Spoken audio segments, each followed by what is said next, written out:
how has your understanding and approach to compassion fatigue evolved over your career? And what are some of the key lessons that you've learned?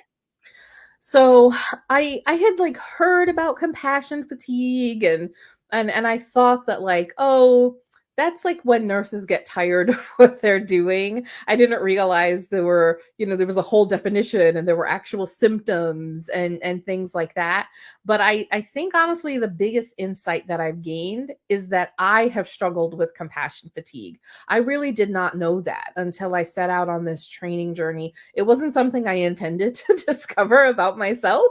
I'm glad that I did, though. I think that hopefully it puts me in a place where I'm better able to help people because I really do know where they're coming from. And I think that the biggest thing that I have learned, the most impactful thing that I have learned is even when I'm in a stressful work environment, one that is triggering some of my past traumas and causing my nervous system to be on fire, I still have the ability to control my panic response. And that's not something that I knew before I took these trainings. So last year, I made a pretty big career move. And for the first time in my professional life, took me over 30 years, I actually decided to leave a job because I was choosing to and not because I was running out of fear. Every other job change I've had has been because I was running out of fear. Now, because of my training, I recognize that I was struggling with compassion fatigue in my previous position.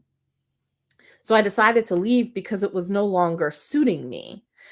And knowing what I now know about compassion fatigue, I was able to choose what my next position was, not in a space of panic, but because I was choosing my next role based on something that was going to align with my own personal goals, that was going to help me be fulfilled.